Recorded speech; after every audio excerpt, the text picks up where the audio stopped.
Hai fellow viewers, Fantech Leviosa. Di video kali ini aku bakalan ngebahas USB mic. Sebelumnya aku pengen cerita kenapa kok aku akhirnya memutuskan untuk beli Fantech Leviosa ini. Jadi kan aku punya podcast ya, LT Podcast. Nah sebelumnya itu aku setiap rekam buat podcast itu aku pakai mikrofon yang aku biasanya pakai buat rekam video, yaitu Rix Mic yang sebenarnya itu digunakan buat kamera, tapi aku pasangin splitter dan langsung aku masukkan lewat jack 3,5 ke dalam komputer.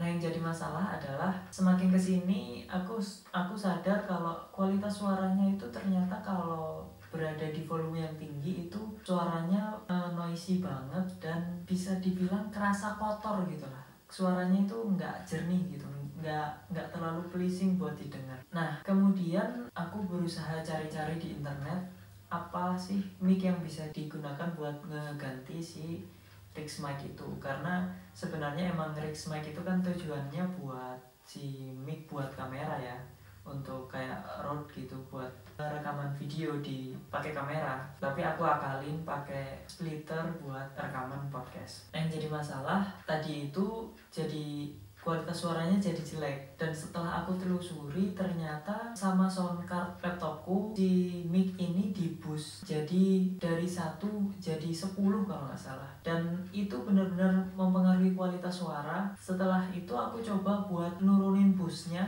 sama sekali aku nggak pakai boost, dan aku coba rekaman pakai mic yang sama, itu suaranya benar-benar kecil dan nggak bisa diproses lah. Sebenarnya untuk rekaman biasa pakai mic Rix mic itu udah lumayan sih, bisa dibilang suaranya, apalagi kalau pakai kamera kayak gini ya, itu kualitasnya sebenarnya bagus kalau kita rekamannya pakai kamera. Kemudian akhirnya aku memutuskan buat cari-cari penggantinya si Rix mic ini untuk laptopku gitu. Nah aku ketemu beberapa kandidat mic murah.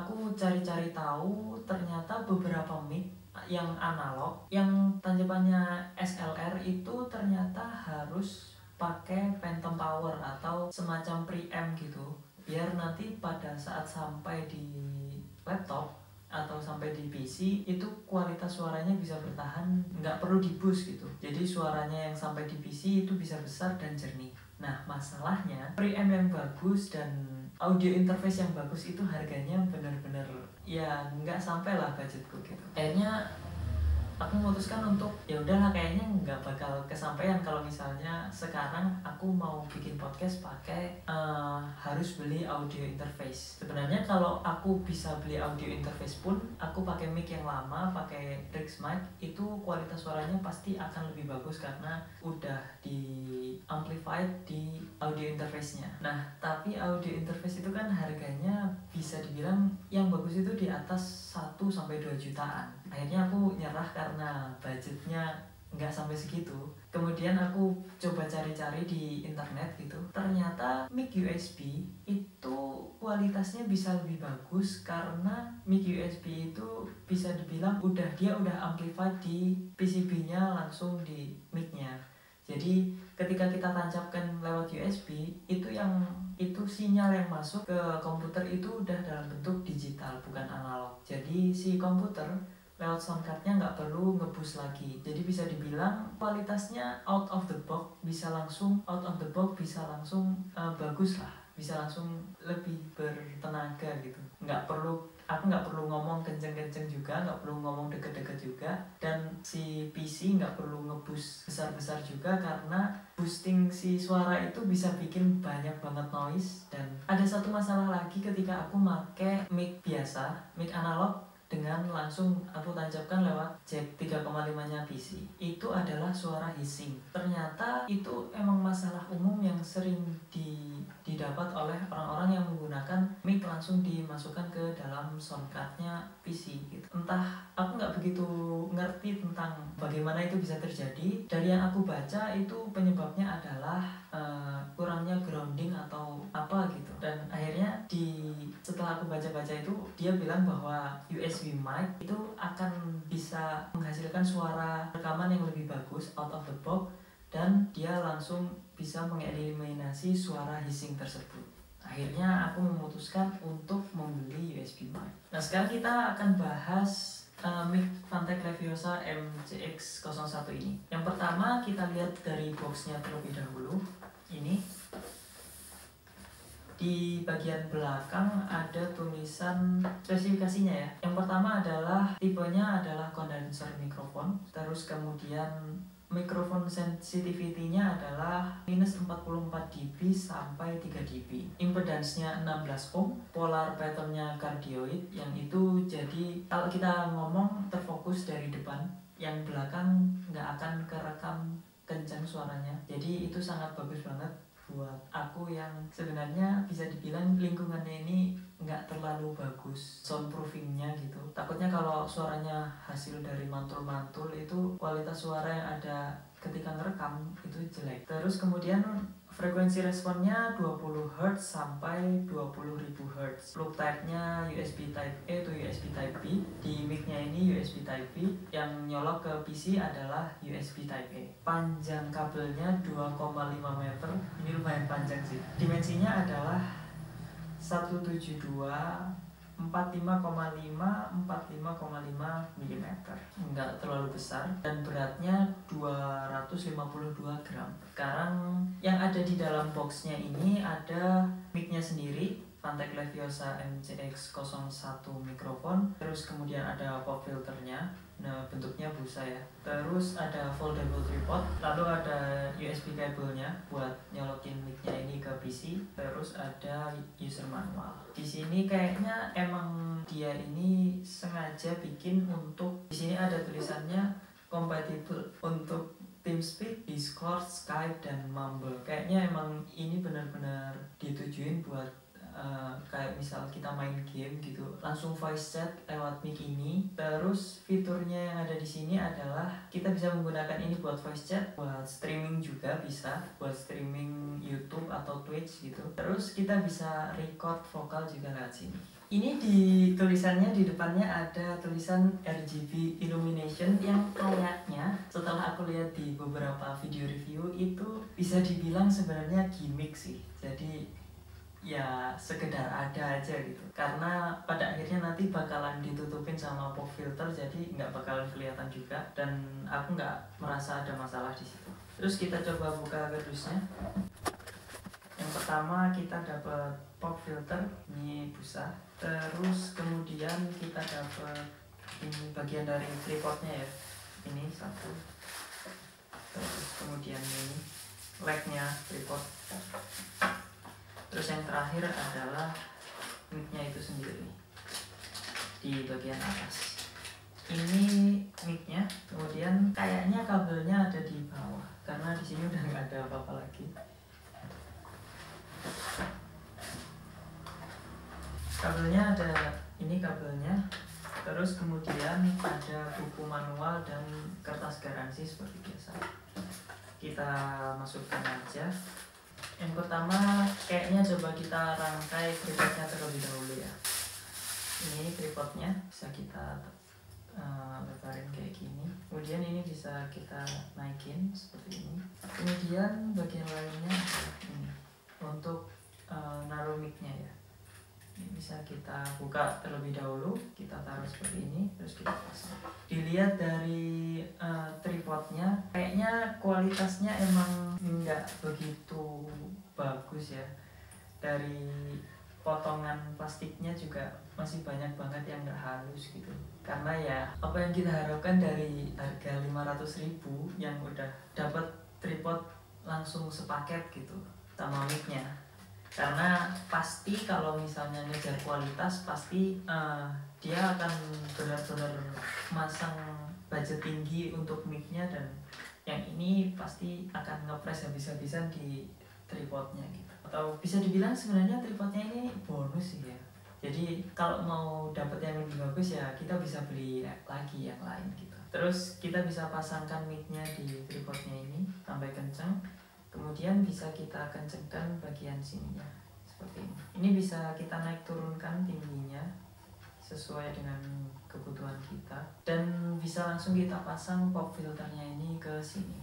Perlu diketahui kalau misal kita beneran mau pakai RGB-nya, kita nggak bisa pakai pop filternya karena pop filternya ini akan nutupin RGB-nya. Tapi kalau kita nggak ada masalah dengan menutupi RGB-nya, kalau pingin kualitas suaranya lebih bagus, menggunakan pop filternya adalah bisa dibilang wajib sih. Karena selain kita bisa, kalau misalnya kita bisa menghindarkan si mic-nya ini dari cairan-cairan yang muncrat dari mulut kita gitu. Terus yang lain adalah menghilangkan suara pop yang bisa bikin hasil audionya jadi kurang baik. Terus ini kabelnya 2,5 meter, benar-benar panjang sih. Dan ini bisa dibilang kabelnya bagus karena lemes banget rasanya dan nggak kaku gitu. Bisa dibilang lebih lebih playable dan lebih enak buat kita reroute nanti ketika kita taruh di PC kita. Terus yang bagian USB B ini kita pasang ke bagian mic-nya seperti ini, dan bagian dari USB A ini nanti kita pasang ke laptop atau ke PC. Ini bisa kita pasang di sini. Terus kemudian dari mic-nya sendiri bisa kita lihat ya. Di sini ada satu button dan 2 knob. Terus kemudian di bawah ada slot untuk jack 3,5. Yang di sini gambarnya adalah headphone. Kemudian di atas ini tombol buttonnya adalah untuk mute. Terus di bawahnya ada knob untuk echo yang sebenarnya kalau bisa dibilang sih sampai kapanpun nggak akan aku pakai kecuali untuk iseng-isengan aja gitu, untuk main-main lah atau misal karaoke dan lain sebagainya gitu. Terus yang di bawah ini adalah knob yang paling penting, yaitu knob gain. Ini kalau misal kita turunkan sampai mentok, dia nggak akan keluar suaranya di PC kita, dan kita bisa atur langsung gainnya di mic-nya ini. Ini bisa dibilang keren sih untuk mic yang harganya 500 ribuan aja. Nah, terus yang paling penting adalah slot jack 3,5 di bawah ini. Ini gambarnya adalah headphone, jadi nanti kita bisa pasang headphone kita di sini atau headset lah ya, bisa kita pasang di sini dan kita bisa dengerin suara kita yang keluar dari mic ini. Jadi ini salah satu fitur yang aku cari dan kebetulan ada di mic ini, dan ini salah satu fitur yang bikin aku milih mic ini dibandingkan mic-mic lain yang harganya sama setara dengan mic Fantek Leviosa ini. Ini karena aku record podcast ya. Jadi aku sebenarnya butuh banget yang namanya monitoring suara. Apakah yang aku rekam itu artikulasinya jelas dan volumenya nggak naik turun. Jadi aku bisa menyesuaikan deket jauhnya aku dengan mic-nya gitu secara real time. Sebenarnya kalau misalnya kita nggak punya si slot jack ini 3,5 ini, kita tetap bisa monitoring kalau misal kita rekaman lewat Audacity. Di Audacity itu ada option buat monitoring, tapi ya yang namanya monitoring lewat PC gitu ya, pasti ada latensinya karena masuk dari sini yang kita dengarkan dari sound card si PC pasti akan kualitasnya dan latensinya akan kerasa jauh. Jadi ketika kita ngomong A, yang kita dapatkan di sini akan datang sepersekian detik setelah kita ngomong. Sedangkan kalau kita berada di sini, kita dengarkan lewat slot jack 3,5 yang ada di sini langsung ke headset, itu kayaknya latensinya juga tetap ada pasti, tapi nggak akan sejauh kalau misalnya kita monitoring dari laptopnya lewat aplikasinya Audacity. Jadi istilahnya bisa lebih real time, walaupun aku yakin akan ada latensinya sedikit-sedikit lah, beberapa mikrosecond gitu. Dan mari kita coba mic-nya ini apakah kualitasnya bisa lebih bagus daripada mic-ku yang aku biasa gunakan ngerekam menggunakan kamera.